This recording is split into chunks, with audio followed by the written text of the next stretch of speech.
Hey everybody, welcome back to the channel. This video has been a long time in the making, literally. It's the final chapter, so to speak, in my quest to build an Archtop guitar. And you can see it behind me here in the background of the shot. So yeah, so maybe some backstory. For those of you who've been watching a little bit, I've put up some clips here and there over the past, I don't know, 20 months or so. I started building the guitar in July of 2020. Really, it became a pandemic project. It's something that I always thought that I wanted to do. I've been an amateur woodworker for 20 years, off and on, so I learned some skills. And I've been a guitar player for 35 or more years. More like going on 40 actually at this point. And I always wanted to build an Archtop guitar. So at least 15 years ago, I bought the Benedetto book. And, you know, the pandemic really was, and the shutdown was really the impetus to say, let's do this. So I began, and it took me 6 months probably of off and on. You know, I'm full-time dad, full-time employee of a company. So this was completely just on the side, here and there, nights and weekends. And from July 2020 to essentially October of 2021, it was in the works. Now, it took me 6 months, as I was saying before, just to do the top and the back. I bought the wood for the top at a supplier about an hour away. It's a 4A spruce top, so book matched board. You know, just that board was $225. And then the back, actually all the other wood came from a more local hardwood store, which is only a half an hour from me. I live in Southeast Pennsylvania, so it's maple back and sides, and I got a great deal on the maple because it has these imperfections in it. You know, it wasn't a perfect piece of maple, and so, but it was all I needed to go after making a guitar. The fretboard blank was already prepared as a blank. That's ebony. So, you know, tiger maple or figured maple back and sides. The back was one piece, which I, again, book matched and then carved and so on and so forth. The sides were just separate pieces of maple, and honestly, the figuring in that was way better than I thought it was going to be. There's a little rosewood end piece on the tail block. And, whoops, flipping over to the other side here, you can see it. Yeah, so the bindings are essentially rosewood. There is binding inside the F-holes, if you can see that, and then binding along the edge. It's a very simple binding. It's only one layer. Frankly, the binding was the hardest part of the project. To learn how to do that for the F-holes and ultimately for around the guitar, cutting the binding channels by hand was very difficult and took a long time to do. I did use a router for that. I think I have a video somewhere that shows how I did that, at least a little segment of it.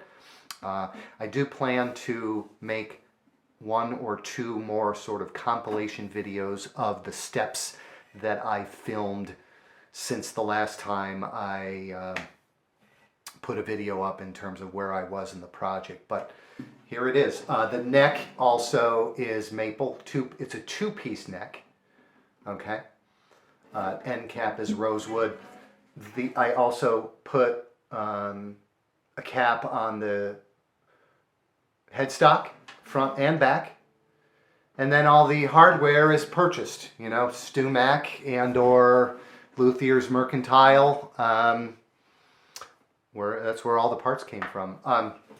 Right now it's just also I made the last parts of the project to get done were the pick guard or finger rest and also getting it perfectly set up, which took a while. And I had a guy in my area do a setup after I was done touching it.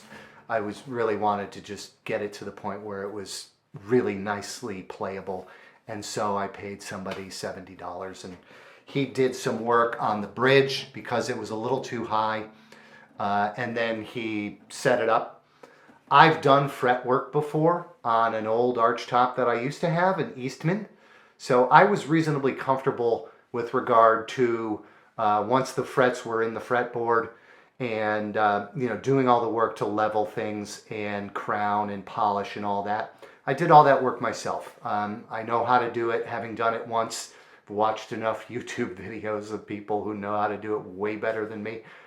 And geez, the thing came out great. The sound and the resonance of the instrument as an acoustic instrument, it's just fantastic. I could not be happier how it sounds. And I'm going to put a video on the back end of this one. It'll be in the same video. I'll just merge two together, of me actually playing it with whatever jazz standard. But I'm so happy with how it sounds and how it came out. I'm not going to show you all the mistakes. I mean, there were plenty of mistakes. It was hard to do, but not impossible to do. You've really got to take your time. You really got to be patient. You've got to make sure things are right with setups and whatnot regarding your woodworking skills. And I'm just so happy how it came out. I don't even know how much it cost me because, and I probably could figure it out if I go back through all my records, but I probably don't want to know. I'm guessing it's somewhere in the neighborhood of $700 or $800 in the materials, and then all my time. And I bought multiple tools along the way. Between hand tools and actual tools, a bandsaw, not a super expensive bandsaw, but you kind of have to have a bandsaw, a oscillating spindle sander to do the nice sanding details with regard to the body work. And yeah, so here it is, acoustic Archtop #1. I may put a floating pickup in it to be able to turn it into an electric by an aftermarket Benedetto or whatever, and mount it into the hand rest, finger rest. Haven't totally decided yet. It sounds wonderful as an acoustic.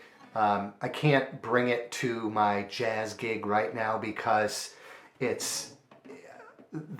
did it once. They heard me fine. I couldn't hear myself at all with it mic'd up, and unless I get a good monitor and get it right in my ear, it was difficult to hear myself. But nonetheless, enough talking.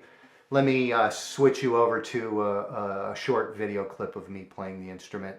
Thanks so much for watching. If you have any questions or comments, go ahead and post them in the comments section. I'd love to talk to you about it. I may do another one. I may do an acoustic at some point. My daughter is a player now, so I may build her an OM size guitar. I have a lot of confidence now in how to do it, and I've got all the templates and stuff to do more. So I may just do that. And I always need a hobby in retirement too that's not golf. So I just may have to build some more guitars. But right now, again, I could not be happier. You can see the B. That's my last name. So that was kind of the what I was going for there with the marquetry in the inlay. Simple, but I like it a lot. Anyway, I thought I'd share. Thanks for watching. Take it easy. Bye-bye. Okay, here we go. This is out of nowhere.